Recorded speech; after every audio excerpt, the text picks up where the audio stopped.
তামিমের জনপ্রিয়তা নাকি বুলবুলের অভিজ্ঞতা, জয় হবে কোনটার? কে হবেন বাংলাদেশ ক্রিকেটের অভিভাবক তথা বিসিবি প্রেসিডেন্ট? চলমান বাস্তবতা বলছে বুলবুলই এগিয়ে আছেন বিসিবি সভাপতি হওয়ার দৌড়ে। অভিজ্ঞতা ও পরিপক্কতায় বুলবুল তামিমের চেয়ে যোজন যোজন এগিয়ে। ক্রিকেট তার ধ্যানজ্ঞান, ক্রিকেটই তার ঘরবাড়ি। এই ক্রিকেটের জন্য আমিনুল ইসলাম বুলবুল চষে বেরিয়েছেন গোটা বিশ্ব। বর্তমানে তিনি দেশের ক্রিকেটের জন্য কাজ করছেন। সাবেক ক্রিকেটার ও ক্রিকেট সংশ্লিষ্ট ব্যক্তি হিসেবে বুলবুলের সর্বজনীন গ্রহণযোগ্যতাও আছে। বুলবুল আইসিসির এশিয়া অঞ্চলের ডেভেলপমেন্ট ম্যানেজার হিসেবে দায়িত্ব পালন করেছেন। এছাড়া আইসিসির হাই পারফরমেন্স কার্যক্রম ও ট্রেনিং এডুকেশনেরও প্রধান তিনি। ডেভেলপমেন্ট ম্যানেজার হিসেবে আইসিসির সঙ্গে আরও 1 বছরের চুক্তি বাড়ানোর আলোচনা চূড়ান্ত হয়েছে তার। তিনি চীনের মতো দেশেও ক্রিকেটকে ছড়িয়ে দিতে কাজ করছেন। শুধু চীনা না, বিশ্বব্যাপী ক্রিকেট উন্নয়নের জন্য তিনি কাজ করে যাচ্ছেন, মালয়েশিয়া থেকে হংকং হয়ে সুদূর অস্ট্রেলিয়া পর্যন্ত। ক্রিস গেলের মতো বুলবুলকেও বলা হয় ক্রিকেট ফেরিওয়ালা। পার্থক্যটা হলো গেইল বিশ্বজুড়ে ক্রিকেট খেলেছেন, আর বুলবুল ক্রিকেটের স্বার্থে বিশ্বজুড়ে কাজ করেছেন। তার দেয়া পরিকল্পনাতেই সফল হচ্ছে ক্রিকেটের সহযোগী দেশগুলো। অথচ যে বুলবুল ক্রিকেট ছড়িয়ে দেওয়ার মন্ত্র শেখান সারা দুনিয়াকে, তাকে বাংলাদেশ বহুদিন কাজে লাগাতে পারেনি। তিনি যে দেশের হয়ে কাজ করতে অনীহা প্রকাশ করেছিলেন, ব্যাপারটা তেমনও না, বরং তিনি দেশের জন্য কাজ করতে সবসময় উদ্গ্রীব ছিলেন। এ প্রসঙ্গে একবার তিনি বলেছিলেন, আমি টানা কাজ করি, এর পেছনে কারণ হলো আমি যেন লম্বা সময়ের জন্য ছুটি পাই এবং বাংলাদেশে আসতে পারি।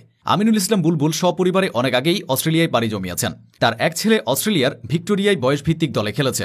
কিন্তু এতদূর পড়ে থাকলেও মাতৃভূমির প্রতি বুলবুলের টান ছিল। দেশের ক্রিকেটীয় সমস্যা, দুর্নীতি আর বিভিন্ন সময় বোর্ডের সাংঘর্ষিক সিদ্ধান্তের বিপক্ষে বহুবার তিনি দৃঢ়চিত্তে মুখ খুলেছেন। তাতে করে কর্তা ব্যক্তিদের চোখের বালি হয়েছেন, অবহেলিত হয়েছেন। তারপরও থেমে থাকেননি। দীর্ঘদিন আগে থেকে দেশের জাতীয় দলের কোচ হিসেবে কাজ করার আগ্রহ প্রকাশ করেছিলেন বুলবুল। অথচ অতীতে সেই আগ্রহটা থাকতে পারত বিসিবির কর্মকর্তা হওয়ার, কিন্তু ক্ষমতায় বসার তোড়জোড় তার মধ্যে ছিল না। তার সমসাময়িক অনেকে বহুদিন ধরে বিসিবির গদি গরম করলেও বুলবুল চেয়েছিলেন স্রেফ ক্রিকেটের উন্নতি।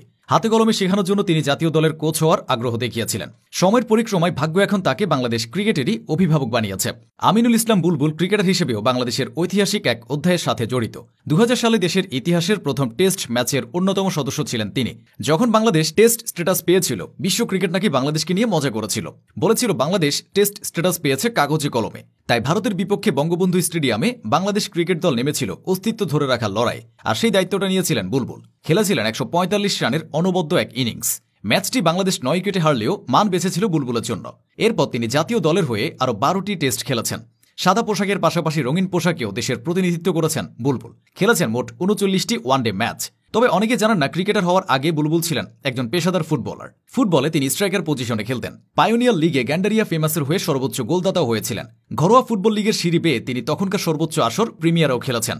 কিন্তু ফুটবলার হওয়ার স্বপ্নটা বুলবুলের নিভে যায় 1987 সালে। ইস্ট অ্যান্ড ক্লাব প্রথম বিভাগে নেমে যাওয়ার পরের বছর বুলবুল নাম লিখিয়েছিলেন প্রিমিয়ারের দল ভিক্টোরিয়া স্পোর্টিং ক্লাবে। এরপরই তিনি বড় ধরনের ইনজুরিতে পড়েন, যে কারণে আর ফুটবলে ফেরা সম্ভব হয়নি। সেই বুলবুলই পরবর্তীতে ক্রিকেটের মাধ্যমে সবার মনিকোঠায় স্থান করে নিয়েছেন।